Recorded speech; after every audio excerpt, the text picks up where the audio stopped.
So there's a lot of terminology in this chapter, that a lot of definitions and words that you're going to need to know.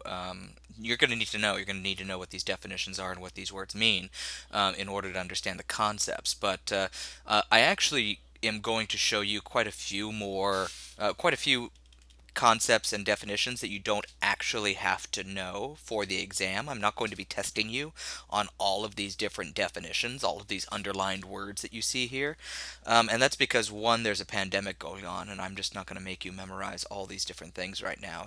And two, I want to try to expose you to different kinds of kinship systems and definitions of marriage and some of these other concepts that we're going to be talking about. I just want to expose you to them so that you don't think or come away thinking that just because I'm explaining, three different kinds of, for example, in this slide, kinship systems, that those are the only three. So I'll be exposing you to other kinds, but I'm going to make sure, I'm going to try my best to point out the places that you don't need to memorize them, that I'm just showing you for extra material for context. Okay, so kinship systems. Typically, when we think about kinship, most people immediately think of family, and that's true. Um, a, a family is a big part of kinship, but not all systems of kinship rely primarily or even entirely on being related in the family. So we're going to be talking about some other kinds of kinship systems, and these are the three interconnected principles that make up what kinship is universally across cultures. So the first thing, surprisingly, is actually residence. The kinship principle concerning where people live, especially after marriage, and therefore what kind of residential and corporate groups are found in the society, and what tasks and values they are assigned. So residence can be one determinant of kinship. Marriage is a second one. That's one that we usually recognize in our own culture. Marriage is a socially recognized relationship between two or more people that establishes a kin-based group and that provides norms and roles for residence, property ownership and inheritance, labor and sexual relations, and child rearing. And the third principle is descent, the kinship principle of tracing membership in a kin based corporate group through a sequence of ancestors. So you could imagine on a sort of kinship chart, which we'll be looking at soon, you'll imagine that there are people in your descent tree or your family tree that you're not necessarily blood related to. Not everybody in a kinship tree is related by blood, but they are nonetheless considered part of the same family, part of the same kin network. And residence is one that might stand out to a lot of people as being, well, they're, just what does residence have to do with kinship? Well, it's changing in the United States for sure, but some people will live with a certain roommate or a group of people. You could imagine group cooperatives, or even just maybe people that you lived in like a dormitory with for a certain important period of your life. They become like family. They're sort of the family that you choose in a way. And so in the United States, this system is changing a little bit. We're starting to think more about people that we live with as part of our family. But even if you have a roommate right now, you probably hang out with that person through most of the major holidays. You're certainly getting to know them quite well right now, probably, if you're both stuck at home with each other. So residence is a form of kinship.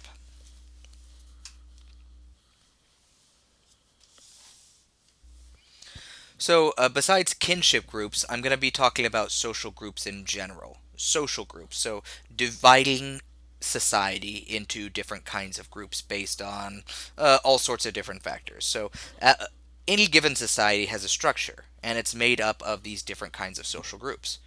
All societies use kinship to create corporate groups. So, that is, every single society that anthropologists have studied use kinship as at least one of the various ways that society is divided up into different groups. But societies can use kinship quite differently. So, who is considered part of your kin lineage and who is considered part of your kin group varies cross culturally, even though kinship groups do create different groups in all societies, as I said before. So no society uses only kinship to establish and maintain corporate groups and wider social order. So there's no society out there. I'm on this fourth dot right here. There's no society out there that only uses kinship to establish groups, where they're always going to use age, gender, these other kinds of variables that we tend to race, other kinds of variables that we tend to use to divide people into different groups. And don't get confused by my usage of this word corporate group. Corporate. It just means a social group that shares some degree of practical interest, identity, residence, or destiny with each other, right? So the NRA might be a corporate group because they have a practical interest, and so they all have this practical interest in guns and making sure that they don't become inaccessible to the group. So they are a corporate group in the same way that you and your roommate, if you have a roommate, are a corporate group. You share a certain amount of practical interests and identity, and in this case, residence. So I'm using the word corporate group as very widely, broadly. I'm going to skip this discussion because I think it's more fun to talk about in person, and I just don't want to use up everybody's data. So these are some kinship diagrams, and in the early days of anthropology, kinship was something that was really, really studied very, very closely. So anthropologists like me would have to take these classes. I never had to do them. This is before my time. Take these classes in order to understand and memorize all these different characters and relationships in order to make these really big kinship charts, which I'll give you an example in a minute. You don't have to memorize any of this, but it's important to see the variety and the complexity that these charts create, because every different kind of kinship group is for different cultures has an incredible amount of variation. So the charts will look very, very differently from one culture to the next, depending on what that culture considers to be family, not family, how many genders there are in that culture, how many all the different kinds of marriages that they accept or do not accept. So I'm just showing you this, okay? Don't worry about trying to memorize it, please. So this is what a kinship diagram might end up looking like. So in this case, it's fairly basic. There's a male and a female. There's a division between the male ego and the female ego. This is just sort of gender, how that person identifies, versus their actual sexual, biological male female. And then there's they're tracking if they're alive or deceased, who they're married to, who they're divorced from, connections to children and parents, and connections between siblings. So this is pretty simple, but sometimes these can get quite in depth.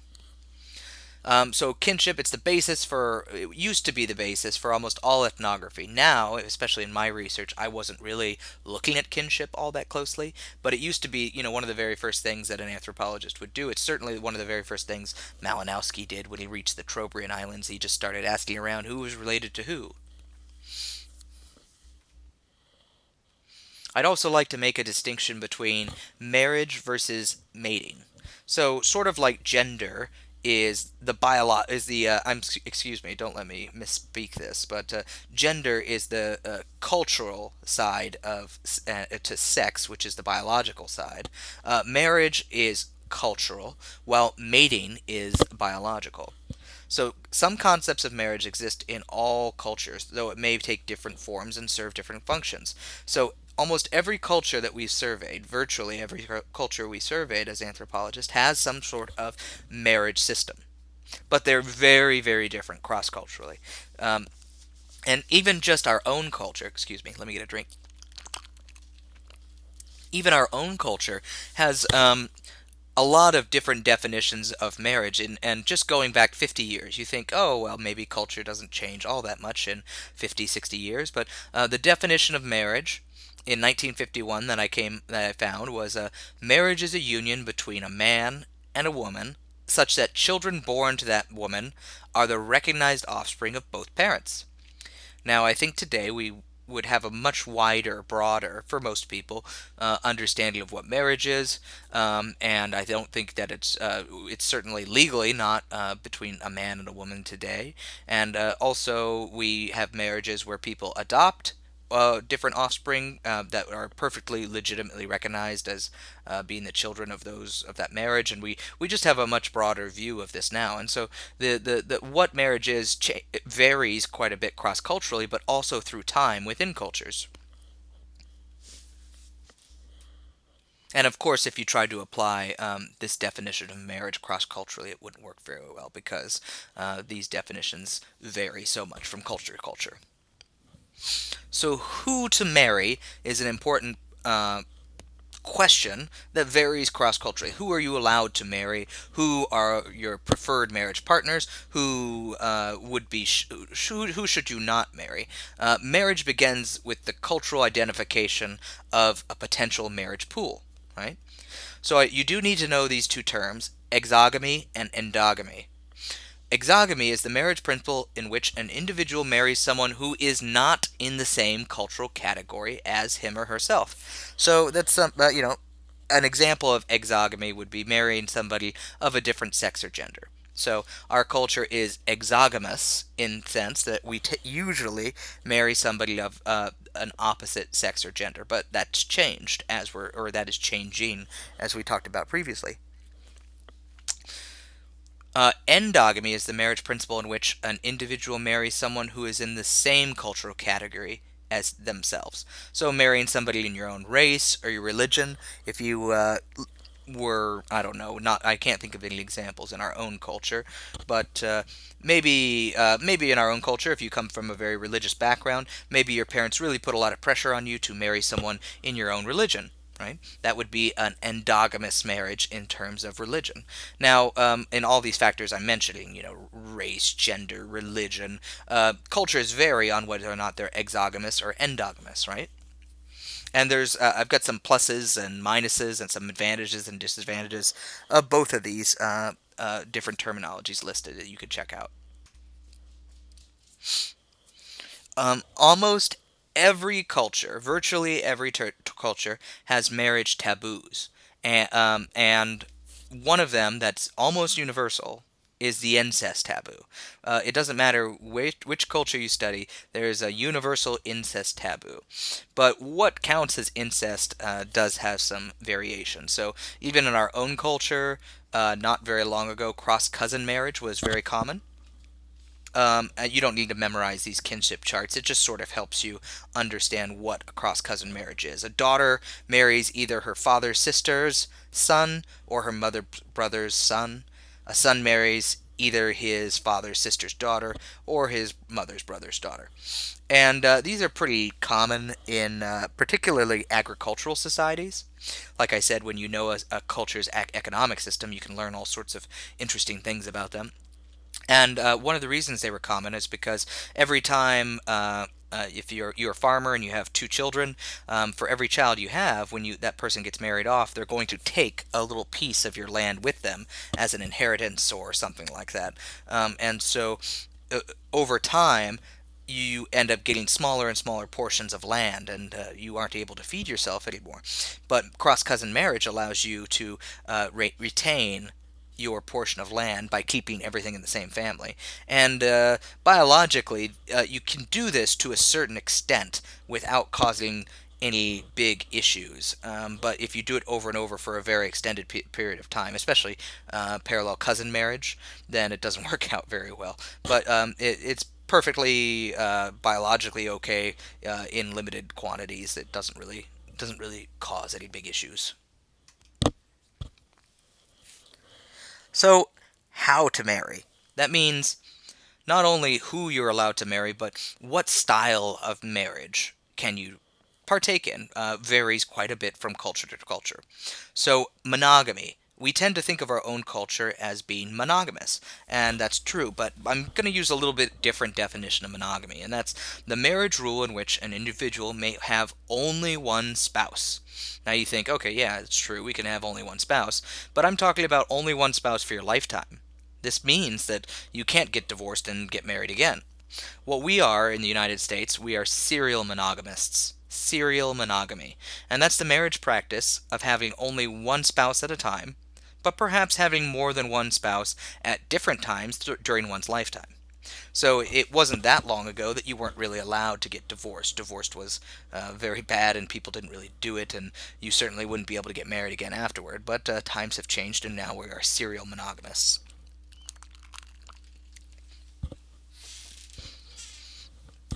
Now, there's also polygamy, the marriage practice of taking on multiple spouses. This is illegal in the United States, but we do have polygamous colonies, things like that, and there's sort of a growing acceptance of it. There's also polygyny, which is the marriage rule in which a man can or should marry two or more women. And this is actually the most common marriage system in the world. So, in the vast majority of these systems, in these places that have polygyny, uh, most men have only one wife. The vast majority of men have only one wife. But the system, the marriage principle, has no problem with men having multiple wives, should they be wealthy enough to do so. So in these places, it's fine if you want to have multiple wives and everyone's consenting, but most people don't. Most men don't because they can't afford it. They can't afford to have multiple families and that many children, and so you only see it among the very elite upper class. But this is the most common system that we see cross culturally around the world. These next two you don't have to have memorized, but I'm just presenting them so that you understand the variation that does exist. Polygyny, the marriage practice in which a man marries two or more sisters. And then there's also polyandry, the marriage rule in which women can or should marry two or more men.